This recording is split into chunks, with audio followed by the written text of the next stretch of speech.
Hello everybody, a very good evening. And today we will be discussing another section of Bharatiya न्याय Sanhita that was not earlier found in IPC. ठीक है ना? तो today we will be looking into the offense of organized crime. ठीक है, ये this particularly is not one particular offense, but यहाँ पे एक मिल बांट के एक ऑफेंस करा गया है और ऑर्गेनाइज्ड क्राइम है। ठीक है, आईपीसी में नहीं था पहले। तो section 111 talks about organised crime. चलिए देखते हैं क्या होता है इसमें। Any continuing unlawful activity, first of all understand this thing कि any continuing online activity including kidnapping, robbery, vehicle theft, extortion, land grabbing, contract killing, economic offense, cyber crimes, trafficking of persons, drugs, weapons or illicit goods or services, human trafficking or prostitution or ransom।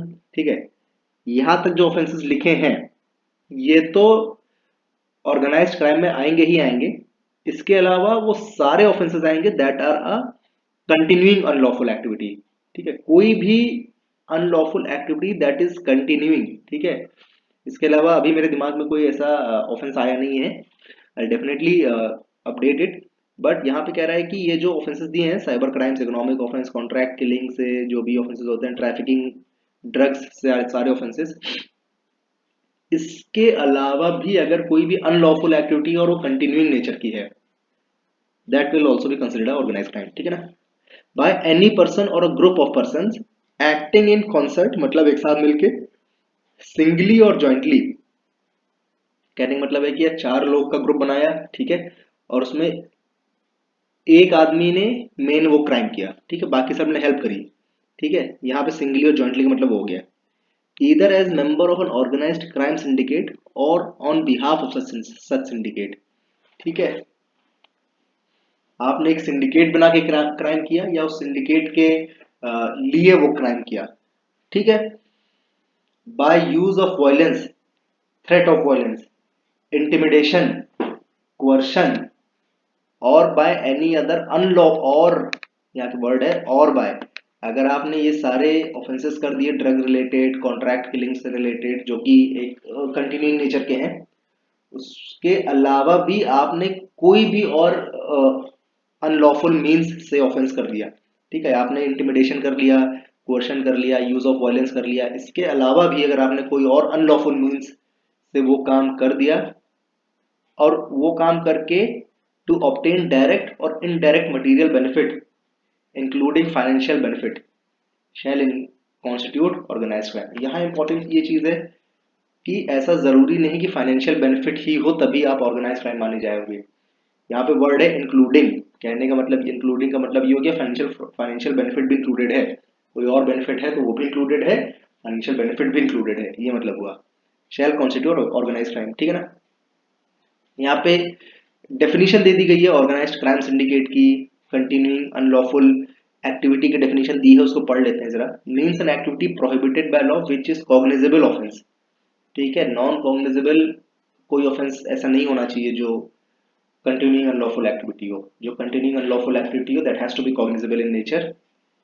ठीक है, punishable with imprisonment of 3 years और मोर। ठीक है, cognizable है 3 years होगा।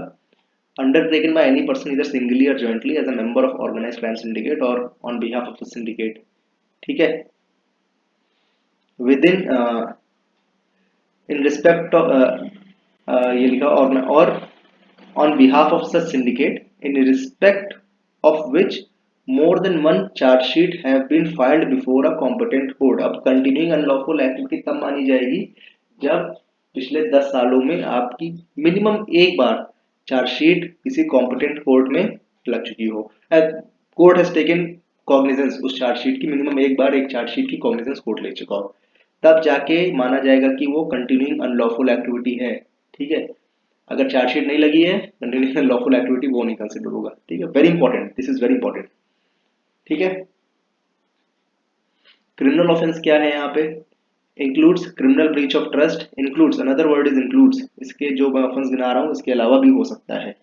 Criminal breach of trust, forgery, counterfeiting of currency notes, bank notes, government stamps, hawala transactions. Hawala is by far economic offence है। ठीक है, hawala transaction, mass marketing fraud, running any scheme to defraud several persons or doing any act in any manner with view to defraud any bank or financial institutions or any other institution or organization for obtaining monetary benefits in any form.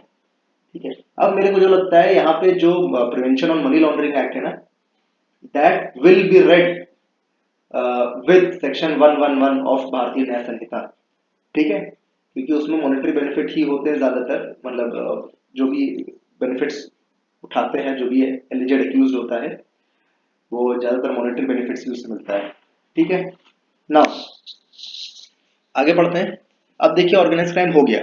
ठीक है, now whoever commits organized crime shall, ठीक है, organise crime करने वाले का punishment का bifurcation कैसे है, अगर ऑर्गेनाइज्ड क्राइम करके डेथ हो गई है, ठीक है, देन पनिश्ड विद डेथ और इम्प्रिजनमेंट ऑफ लाइफ। ठीक है, 10 लाख रुपए से कम फाइन भी नहीं देना पड़ेगा आपको। अगर डेथ नहीं हुई है, he shall be punished with imprisonment of for a term which shall not be less than 5 years but which may extend to for imprisonment of life। अब now you're saying if you have done any cyber fraud तो 5 साल की jail होगी, उससे ज्यादा नहीं होगी। ठीक है, और 5 लाख रुपए का जो है वो फाइन देना पड़ जाएगा। अब 20 लाख रुपए फ्रॉड कर दिया, 5 लाख रुपए फाइन देके बच सकते हैं आप।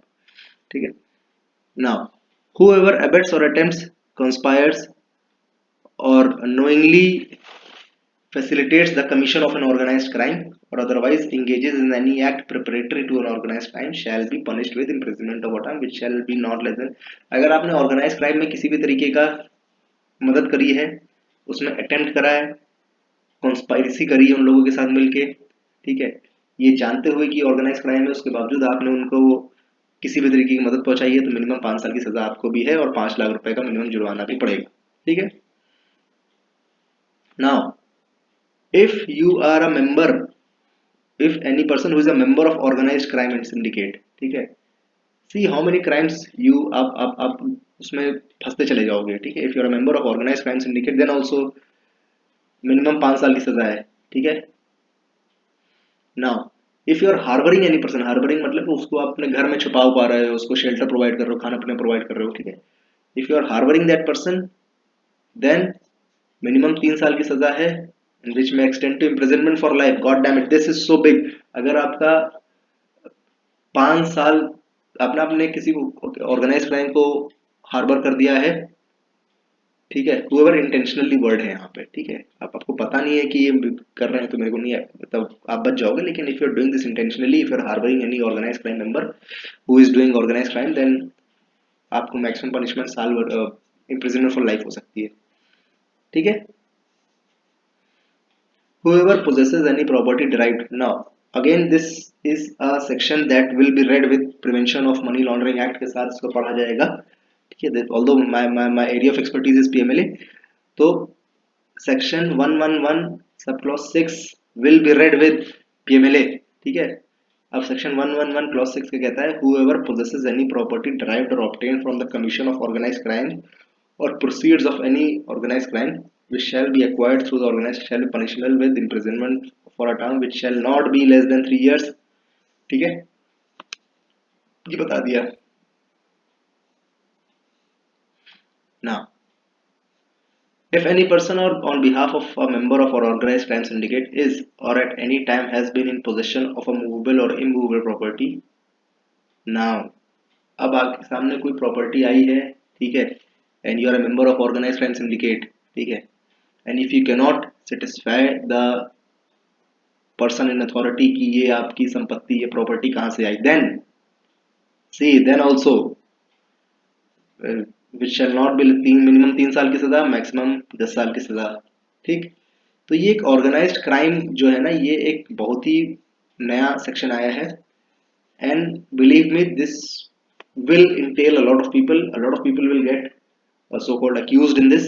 ठीक है, section 111 is a dangerous section, organised crime का सेक्शन है ये, तो do take care and thank you for watching.